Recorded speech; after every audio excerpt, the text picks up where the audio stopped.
Hello interwebs, welcome to Let's Fix Computers. We're looking at a MacBook Air today that has an angry sounding fan. Angry like that.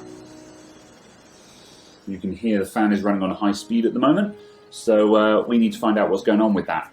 So a fan running on high speed on a computer is going to be a couple of things. It's going to be either that the computer is overheating or there is a problem with the computer.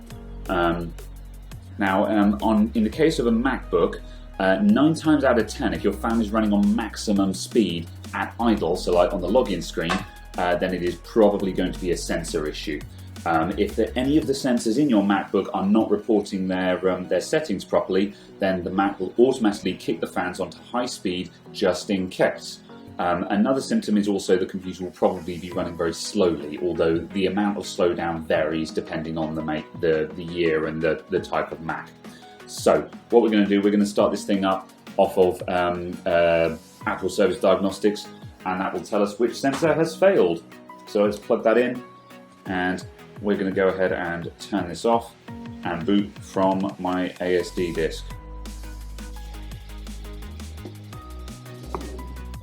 Alright, so apologies for the lack of video capture, but I don't have a Thunderbolt to HDMI cable in the shop at the moment, so we're going to have to do this the crap way. So let me see, 3S156 for this, because this is a 2014.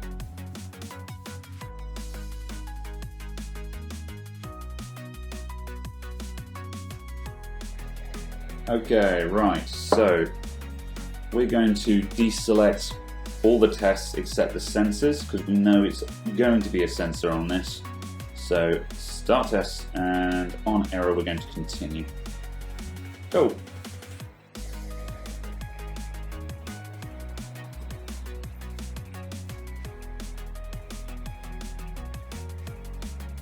Here we go. There's our failed sensor. So what's that? That's TH1H. Thin stack.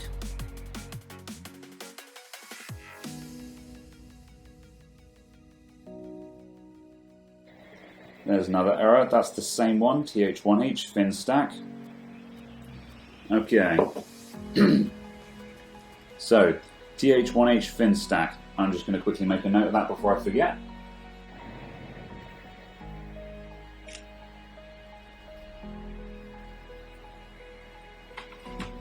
Okay, so let's turn this thing off and let's have a look at that sensor and do a visual inspection on it. Now, I very foolishly dusted this laptop out as soon as it came in, thinking, oh, it's probably overheating or something like that. Now, there was actually almost no dust in the laptop. However, there were a couple of other sketchy looking marks, so I think that there is probably going to be, well, yeah, basically I rubbed away all of the clues, which is a really silly thing to do. But thankfully, because we have an actual diagnostic sensor that we can look up, it should be quite easy to find out where the problem area is. So, not to worry.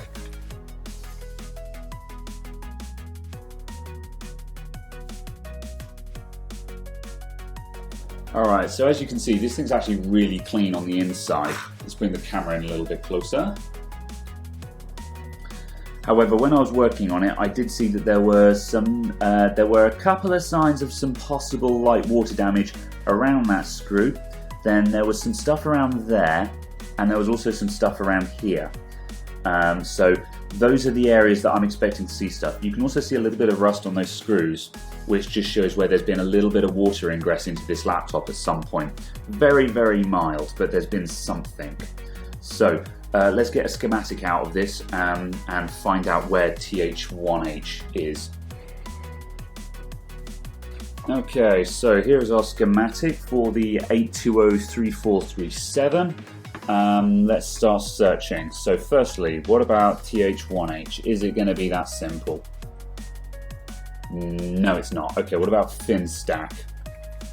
Thin stack, all one word? Yes. What is that? Thin stack sense alerts low. Okay, that's something along those lines. R5210. Let's look up R5210 and just quickly check where that is, because that might get us into the rough region. that we need to be in. However, these are all pull-up resistors, so they might not be in the right place.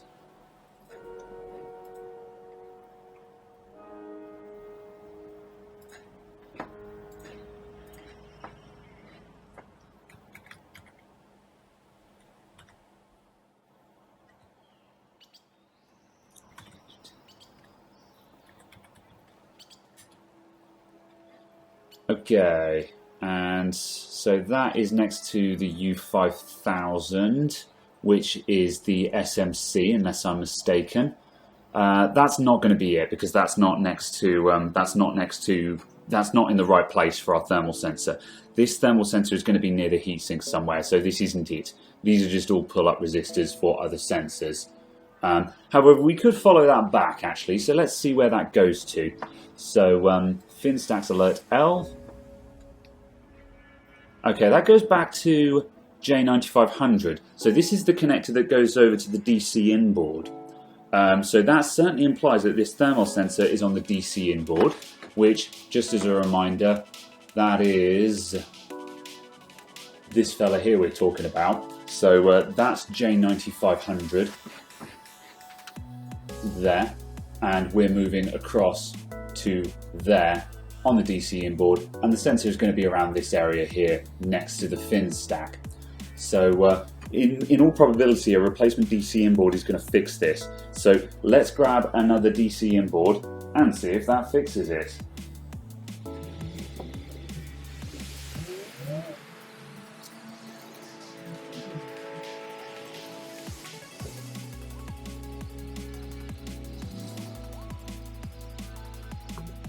There's actually a lot of scum showing up on the back of this DC in board. I wonder what the back of it's going to look like. Now, I can't remember. I think we can get this DC in board out without removing the logic board, which is great because I'm lazy.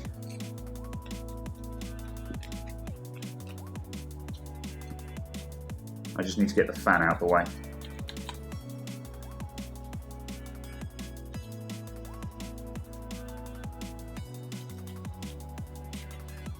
Okay, so there's our DC in board.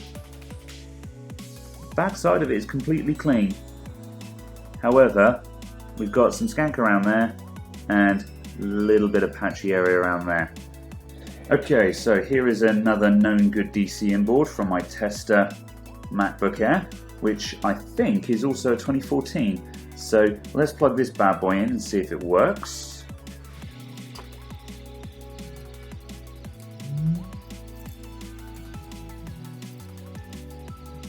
Okay, we'll reroute all these wires and stuff when we know that the problem is fixed. Get that plugged in. And that lot is all unnecessary. We don't need that running for the laptop to work. Okay, right. Let's bring up ASD again and see if our problem has disappeared. Okay, right. And we're going to remove all. I'll notice already that I'm not hearing a very noisy fan.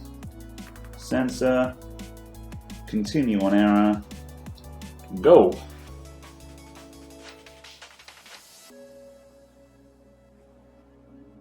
TH1H, fan is working. Sensor is working even. Alright, that's it. So, it's this fella causing our problem. Annoyingly, the DC in board is not on the schematics or the board view, so we can't find the sensor itself.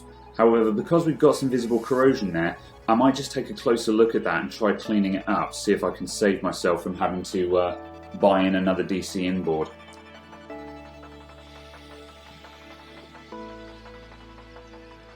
There's the other test for TH1H. Once again, that one has passed. Yeah, we're all good. Okay, so we've got a sure thing on this now. So let's turn that off again. Okay, so firstly, we're going to make a mental note on what visible damage we've got here. So we've got this area here and this area here. That's all we have to go on at the moment. I think it's going to be this area here because we've got what looks like some crappy looking test points, and on the other side of the board on this position, we've got these two fellas here and here. Now that, I would guess, that looks like a thermal sensor to me. that makes logical sense. And if that's got a via going to the other side of the board, it's got to go through that, which is all messed up. So let's just try alcoholing all of this first and see if we get lucky.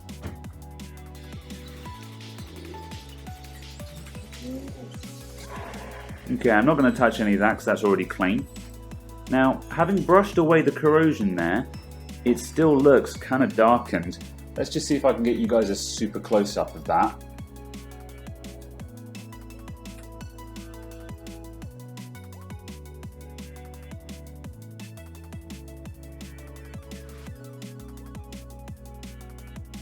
There we go. So as you can see, those points, when you look at those silver dots there, those look fine.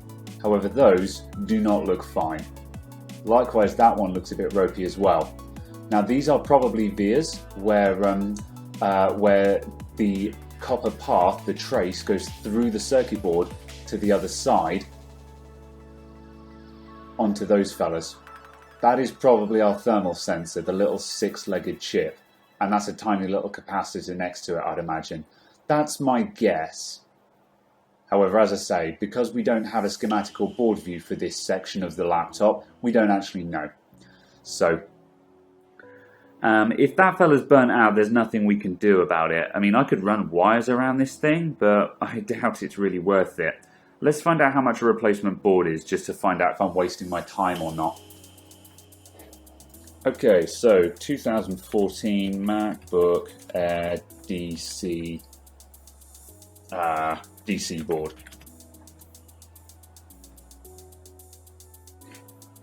Alright, so we got 17 quid. Can we do better than that? New, in the UK. Buy it now. 16.50. Yeah, it's not worth arguing over that. So yeah, new DC inboard and we're done. Alright, now this laptop is in on priority service. So this faulty one, I'll hang on to this and I'll give the customer my working one and I'll buy in the replacement. So all we've got to do now is just tidy up with the laptop and we're finished. So let's quickly finish reassembling this thing again.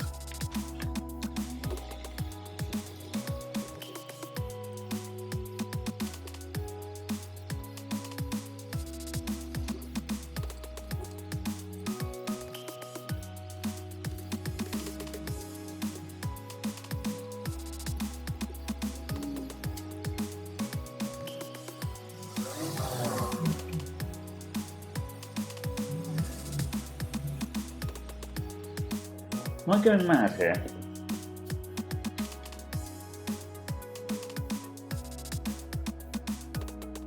Oh, you asshole. You twat. Okay, look at this. Tell me what's wrong with this picture. Those two connectors are different. This DC inboard is a very slightly different revision. God damn it. And it's so close, it makes you beg the question, why are they different in the first place? Do we have microphones on the other side of this laptop? No, so basically without that connector there's no microphones. Damn it! Alright, so what I'll have to do is call the customer and say, if you want it back really super fast, then you're going to have to live without microphones. Or if you can wait a couple of days, we can get the correct DC inboard and you will have microphones again. Fine, okay, let's just put these screws in so the laptop is in one piece and then at least we can finish the video.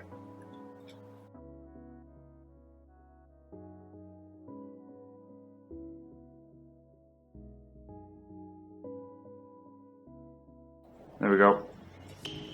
Right, so if we had the correct DC inboard, we would now be finished. Oh, also, I've just noticed on this DC inboard we have the webcam connector, whereas on the original one we don't have the webcam connector. That's actually connecting back under here, there. So obviously that's an iSight HD camera versus this one, which is obviously from the non-HD iSights.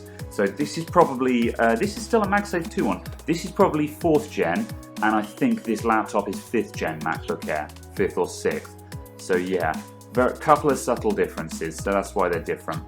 Fine, okay, that would be the assembled laptop. We're going to have to go away and get the correct DC board because there's too many differences here.